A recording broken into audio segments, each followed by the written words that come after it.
There are places on this earth that do not shout for attention. They do not clamor or compete for our gaze, but instead, they wait in quiet dignity.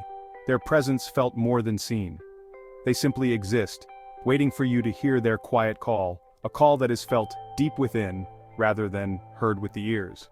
For me, that place was Mount Kailash, a name that echoed in my mind long before I knew what it truly was, as if it had always been a part of my story, waiting to be discovered. It felt less like a destination and more like a memory I had yet to make, a dream that lingered on the edge of waking life.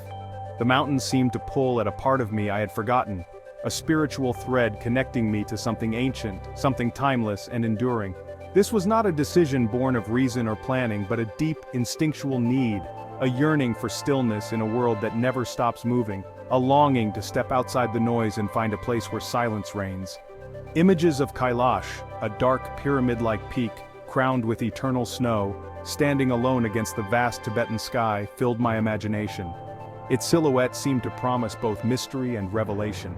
For centuries, pilgrims have felt this same magnetic pull, drawn from all corners of the globe to walk in its shadow. Each step they take is a testament to the mountain's enduring power to inspire awe and devotion. The mountain promised no riches or fame, only a chance to walk a sacred path and perhaps find a piece of oneself along the way. It offered the possibility of transformation, if only one was willing to listen. The journey began in my heart long before my feet touched the ground in Tibet. The anticipation grew with every passing day, as if the mountain itself was calling me closer. Why do we seek such places? Perhaps because they remind us of a greater reality, one that exists beyond our daily routines. In their presence, we remember that we are part of something vast and mysterious. Mount Kailash was more than a mountain, it was a symbol of ultimate truth, a spiritual epicenter resonating with a universal human desire for meaning. Its silence spoke volumes, inviting all who approached to look inward. I packed my bags not just with warm clothes and hiking boots, but with hope and a willingness to be changed. I carried questions, dreams, and a quiet determination to find answers in the mountain's shadow. I was going to Kailash to listen to its silence, and to see if, within that silence, I could finally hear myself. In the stillness of the sacred mountain, I hoped to rediscover the parts of me that the world's noise had drowned out. Before the call of Kailash, my life felt like a room filled with constant low-level noise, a background hum that never truly faded, no matter how quiet the space seemed.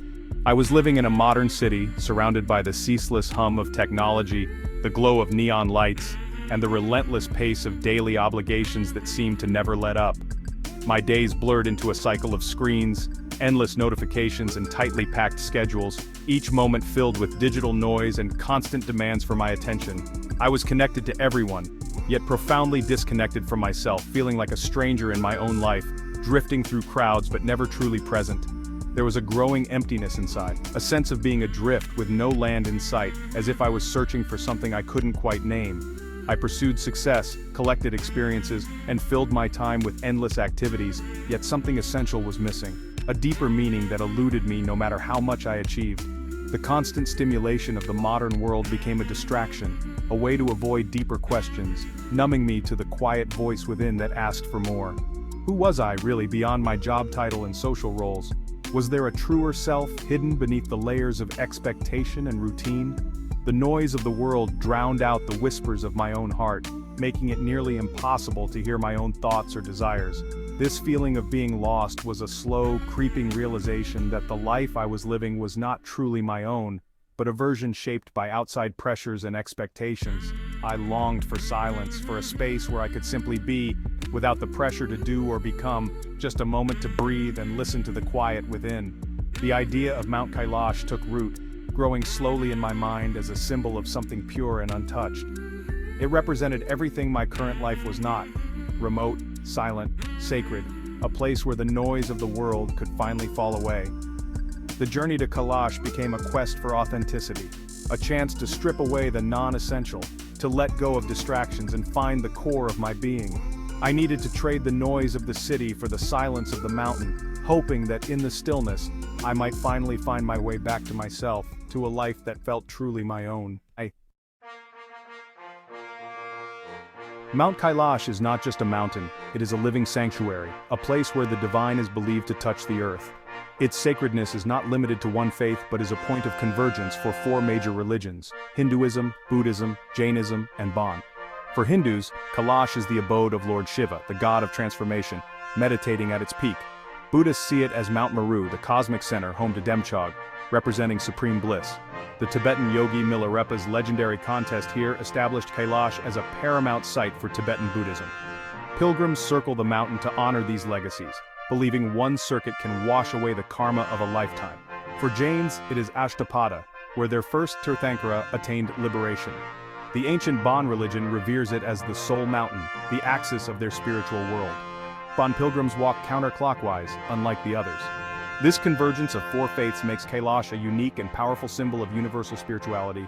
Here, heaven and earth truly seem to meet. Mount Kailash's mystique goes beyond religion. Its peak remains unclimbed. Despite its modest height, no one has ever summited, not due to difficulty, but out of profound respect. Faiths believe it is the abode of gods. To climb it would be sacrilege. Attempts have been thwarted by mysterious circumstances, storms, equipment failure, and a strange sense of disorientation. Legends say time moves faster here, hair and nails grow quickly, and some even claim it's a man-made pyramid aligned with the cardinal directions. These whispers deepen the mountain's enigmatic character. Kailash demands humility and wonder, reminding us that some mysteries are meant to be experienced, not solved. The unclimbed peak stands as a symbol. Some things are meant to remain sacred and beautifully mysterious. The heart of the Kailash pilgrimage is the Kora, a 52-kilometer trek circling the holy mountain. This is no ordinary hike, it's a moving meditation, a spiritual practice for thousands each year. Hindus and Buddhists walk clockwise, Bon followers counterclockwise. Completing one Kora is believed to erase the sins of a lifetime. The trek is grueling, high altitude, unpredictable weather, rugged terrain. The challenges are not just physical but mental and spiritual. The Kora becomes a mirror, reflecting your inner state, testing your willpower and faith. Tibetan pilgrims prostrate themselves along the route, their devotion humbling and inspiring. The Kora is not a race, but a process, each step a prayer, each hardship a purification. In the shadow of Kailash, the ego is burned away, opening the heart to something greater. The second day of the Kora is the ultimate test, crossing the Dromala Pass, the highest and most daunting point of the entire pilgrimage. Here, the journey becomes not just a physical challenge, but a spiritual one as well. The ascent is steep and relentless. The air thins, lungs burn, and doubt creeps in with every step. Each breath feels like a small victory, and the mountain seems to stretch on forever. I saw other pilgrims struggle, faces etched with pain and determination. Some leaned on walking sticks, others paused to catch their breath, all united by the same silent hope to reach the top. At my lowest, I collapsed, feeling utterly defeated, my ego shattered and my body refusing to go on. In that moment of brokenness, I let go. I surrendered my expectations, my pride, and the illusion of control. I whispered a prayer, not for strength, but for acceptance. I asked for the grace to simply be present, no matter how hard it felt. A profound peace washed over me, as if the mountain itself was offering comfort and understanding. I was no longer fighting the mountain or myself. The struggle faded, replaced by a quiet sense of belonging to something greater. The goal was not to conquer the past, but to be humbled by it, to recognize my smallness in the face of such vastness. The struggle was the point, the breakdown, the breakthrough. Each hardship was a lesson in humility and compassion. In surrender, I found a deeper strength, not from willpower, but from quiet acceptance and trust in the journey.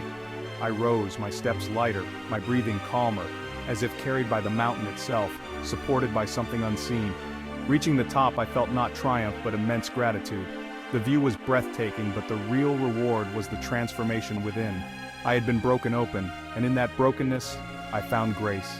Tears of relief and gratitude welled up, a silent thank you to the mountain.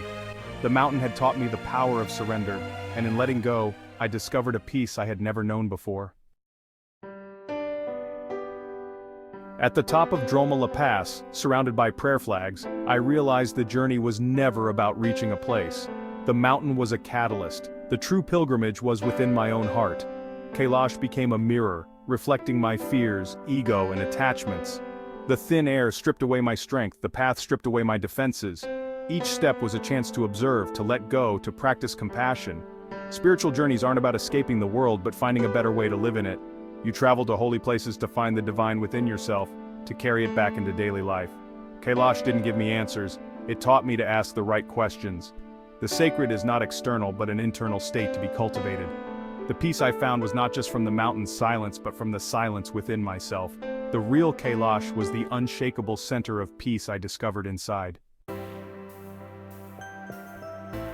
Completing the Kora and leaving Kailash felt like waking from a powerful dream. The world grew louder but something inside me had changed. The person who returned was not the same as the one who left. The feeling of being lost was replaced by quiet purpose and deep connection. The mountain gave me a new compass, one that pointed inward. I could now access inner stillness, even in chaos. Daily frustration seemed smaller. I saw life through a lens of gratitude and compassion. I recognized the pilgrimage in everyone's struggles and hopes. The journey didn't solve all my problems, but it gave me a new foundation. The greatest lesson, the source of peace, was never in Tibet, but within my own heart. The greatest gift of Kailash was realizing the sacred is not confined to one place. The pilgrimage taught me to find Kailash everywhere, in sunrise, kindness, challenge, and breath. My life became a different kind of pilgrimage, the daily walk of being present. Each day brings its own passes to cross, its own moments of grace. The goal is to walk with intention, let go of ego, and stay connected to that quiet center within. The practice is to find the sacred in the ordinary, the divine in the mundane. This journey of self-discovery is available to everyone, everywhere.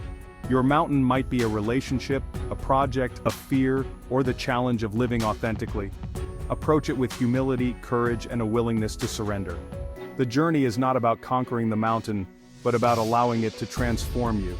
The true Kailash, the axis of the world, resides in the silent landscape of your own heart.